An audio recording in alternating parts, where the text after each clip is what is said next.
Baik, kita lanjut ke contoh pertama uji binomial.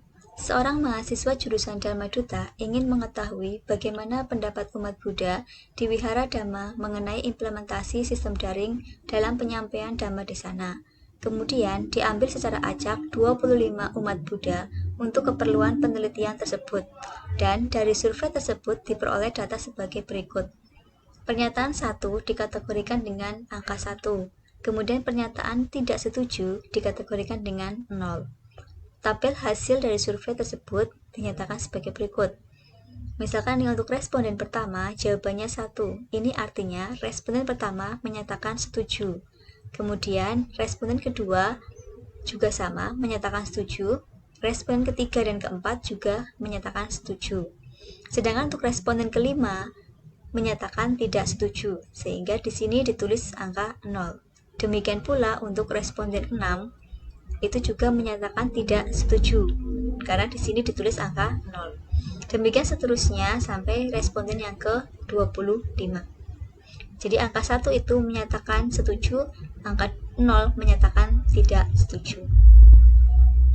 Pertanyaannya, ujilah pernyataan yang menyatakan bahwa perbandingan jumlah umat Buddha yang menjawab setuju dan tidak setuju sama besar.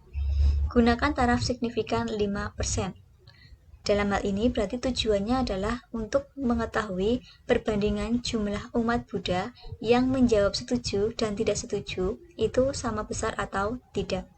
Kemudian alfa atau taraf signifikan yang digunakan adalah 5%. Atau sama aja dengan 0,05. Langkah pertama yaitu membuat hipotesis dalam uraian kalimat. Seperti apa bentuknya? Yaitu sebagai berikut.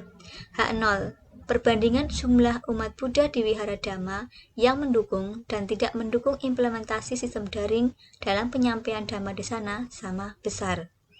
Sedangkan H1-nya, perbandingan jumlah umat Buddha di Wihara Dhamma yang mendukung dan tidak mendukung implementasi sistem daring dalam penyampaian Dhamma Desana tidak sama besar. Sehingga di sini kata kuncinya adalah untuk yang H0 itu adalah perbandingannya sama besar. Untuk H1-nya karena kebalikan dari H0 adalah tidak sama besar. Jadi untuk kalimat yang depan ini sama. Nah sebenarnya apakah kalimat hipotesis ini selalu seperti ini? Tidak. Hal itu tergantung dari tujuannya. Dalam hal ini,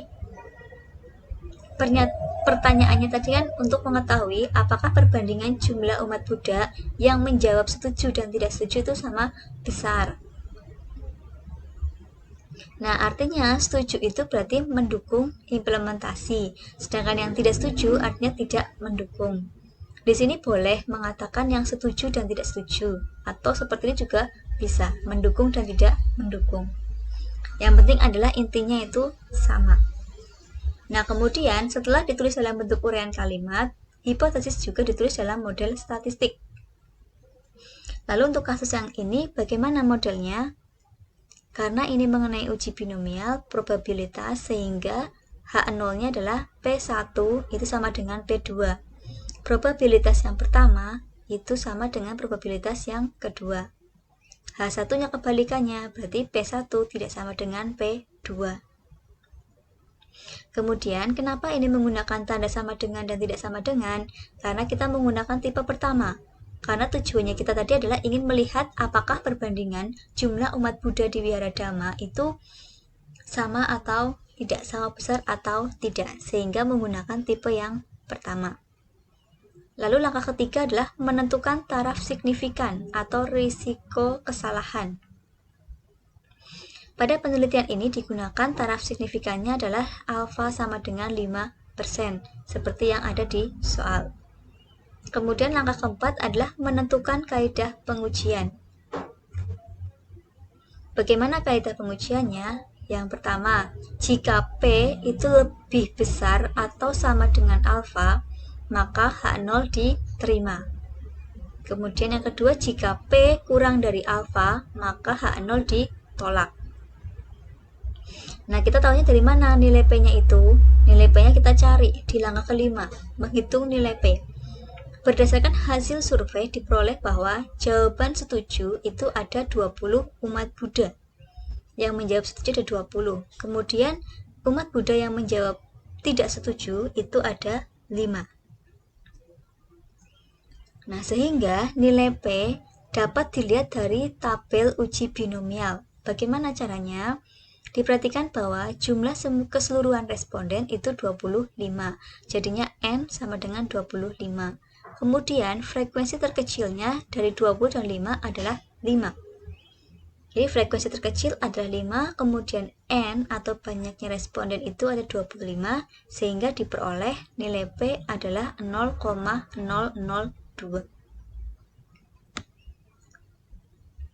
Jadi seperti ini untuk melihat di tabel harga-harga X dalam uji binomial. Tadi kan N-nya 25 ya. Untuk melihat N itu adalah melihat yang sebelah sisi sini, 25. Kemudian frekuensi terkecilnya adalah lihat yang di mendatar ini, 5. Nah, ini angka 5. Kemudian tarik ke bawah sampai 25. Nah, ketemu angka 0,002. Nah, ini adalah nilai P tabelnya. Jadi diperoleh P tabel adalah 0,02. Setelah kita memperoleh nilai P, kemudian langkah ke-6 adalah membuat keputusan. Bagaimana caranya?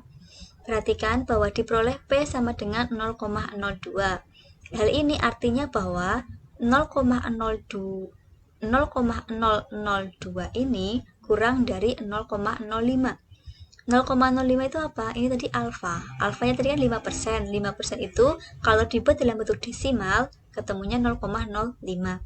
Dibandingkan dengan nilai P. Ternyata nilai P-nya ini kurang dari alfa. Karena P kurang dari alfa, seperti kaidah pengujian yang tadi, artinya H0 ditolak. Jadi keputusannya adalah H0 ditolak. Lalu bagaimana dengan kesimpulannya? Karena H0 ditolak, berarti yang diterima adalah H1,